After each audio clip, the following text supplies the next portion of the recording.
हिजो मात्रै ब्याएको पाठाहरू एकदम ज्यादा ब्याएको छ। माउले आफ्नो त्यो माउको थुन भन्दा पनि ज्यादा बच्चा ब्याएको छ।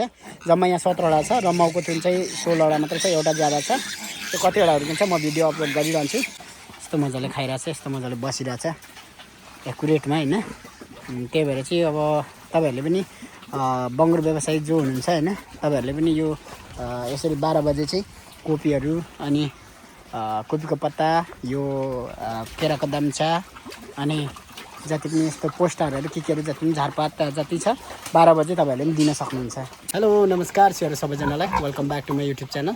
होप तपाईँहरू सन्चै हुनुहुन्छ होला र हामी पनि यहाँ फिट एन्ड फाइन छौँ।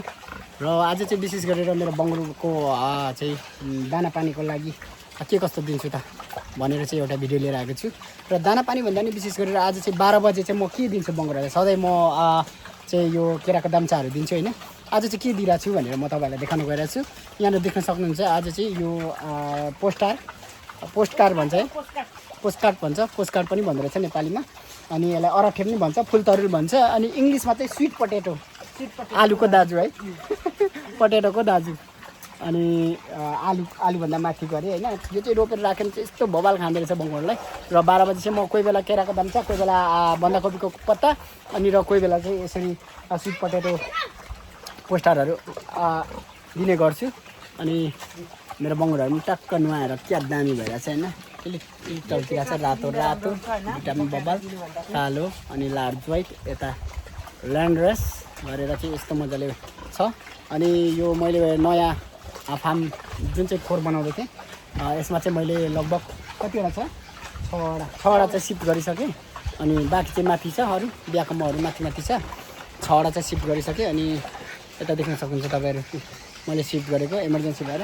अनि यतापट्टि देख्न सक्नुहुन्छ यो टाइल्स जोड्दैछु। यो टाइल्स चाहिँ वारपार यो परासम्म दुर चाहिँ टाइल्स जोड्दैछु। यता चाहिँ इमर्जेन्सी भएर मैले प्लास्टर पोलिस मात्रै हालिदिएको छु होइन। अनि अब यो जति पनि यतापट्टिको खोर छ यो पुरानो, यो ट्रस्टले बनाएको, यो चाहिँ अब बिस्तारै मेरो क्यान्सल हुँदैछ। यो चाहिँ मकेर गयो नि त। अनि यहाँनिर पनि अर्कै खोर बनिँदैछ मेरो। अब यतापट्टि तपाईँहरू देख्न सक्नुहुन्छ, यतापट्टिको मेरो फार्मिङको चाहिँ दृश्यहरू देखाउँछु। र यतापट्टि छ यहाँ पनि छ मेरो बङ्गुर, यो कालो, यो पनि ब्याउनु आँटेको छ। यो पनि अब चाँडै ब्याउँछ। अनि यिनीहरूको बच्चा अस्ति 2टा ब्याएको, 2टा मौले ब्याएको, एउटाको चाहिँ यतापट्टि छ र एउटाको चाहिँ यतापट्टि छ गरेर 2टा माउ चाहिँ यतापट्टि छ।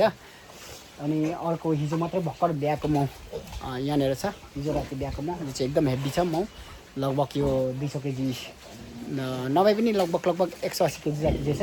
र रातभरि हाम्रो बुढीसँग डुङ्गै चाहिँ उहाँ सुतेर डुङ्गै भयो होइन। पालो चाहिँ नाइट ड्युटी गरियो। हाफ चाहिँ आधी रातसम्म चाहिँ बुढीले हेऱ्यो र त्यसबाद चाहिँ मैले हेरेँ। अनि नानी र उसको मामा चाहिँ सँगै सुतेको थियो हिजो राति। अनि हामी चाहिँ यहाँनिर बङ्गुर रुँगेर बसाइ भयो। यतापट्टि देख्न सक्नुहुन्छ घामले टल्केर त्यस्तो राम्रो। यतापट्टि देख्न सक्नुहुन्छ यो मेरो केराबारीबाट ल्याएको भिडियो हो मेरो। अनि यता चाहिँ छ यो सिलिङको लागि रेडी भएको पाठाहरू। र यहाँनिर 4-5वटा चाहिँ मागिसकेको छ र बाँकी जति पनि उब्रिएको छ यिनीहरू चाहिँ बिक्रीमा छ। यदि तपाईँहरूलाई चाहिन्छ भने चाँडोभन्दा चाँडो सम्पर्क गर्नु होला, किनभने पाठाहरू एकदम सीमित मात्रै छ। र नयाँ पाठा अझै पनि रेडी हुनको लागि 1 महिना पुरापुरी लाग्छ। अनि यसरी बङ्गुरहरू चाहिँ मैले हालेको छु। अनि यतापट्टि देख्न सक्नुहुन्छ यहाँ छ हिजो मात्रै ब्याएको पाठाहरू एकदम ज्यादा ब्याएको छ। माउले आफ्नो त्यो माउको थुन भन्दा पनि ज्यादा बच्चा ब्याएको छ। जम्मा यहाँ 17वटा छ र माउको थुन चाहिँ 16वटा मात्रै छ, एउटा ज्यादा छ। त्यो कतिवटा हुर्किन्छ म भिडियो अपलोड गरिरहन्छु।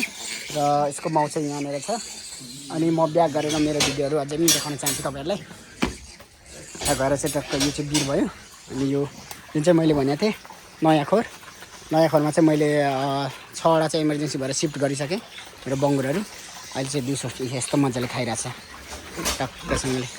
यति चाहिँ सिफ्ट गरिहालेँ किनभने मलाई अलिक इमर्जेन्सी भयो र छाना पनि अलिकति हतार भएर सेल्फोलिन यो शीत मात्रै तर्काउनको लागि सेल्फोलिन हालिरहेको छु।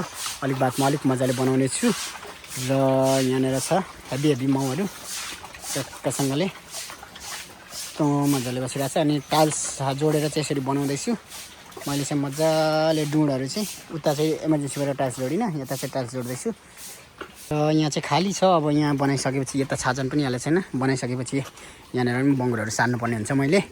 र जति पनि मैले यता सारेको छु एकदम हेभी बबाल यस्तोमा चाहिँ मजाले बस्छ, एकदम तातो पनि हुन्छ, एकअर्कामा टच भएर सुत्छ होइन, तातो पनि हुन्छ, मजाले पनि बस्छ, त्यति साह्रो चकचक पनि गर्दैन, यस्तो मजाले खाइरहेछ, यस्तो मजाले बसिरहेछ एकुरेटमा होइन। त्यही भएर चाहिँ अब तपाईँहरूले पनि बङ्गुर व्यवसायी जो हुनुहुन्छ होइन, तपाईँहरूले पनि यो यसरी 12 बजे चाहिँ कोपीहरू अनि कोपीको पत्ता, यो केराको दाम्चा अनि जति पनि यस्तो पोस्टरहरू केहरू जति पनि झारपात जति छ 12 बजे तपाईँहरूले पनि दिन सक्नुहुन्छ। किनभने 12 बजे पनि तपाईँहरूले दियो भने चाहिँ के हुन्छ भने आफ्नो दाना पानीमा पनि धेरै सघाउ पुग्छ अनि खर्च थोरै कम्ती हुन्छ र यसरी गऱ्यो भने चाहिँ एकदमै दामी हुन्छ है त साथीहरू। र भिडियोमा फेरि पनि भेट्दै गरौँला, म यस्तो भिडियोहरू अपलोड गरिरहनेछु। आजलाई चाहिँ यति नै, फेरि भेटौँला है त, धन्यवाद।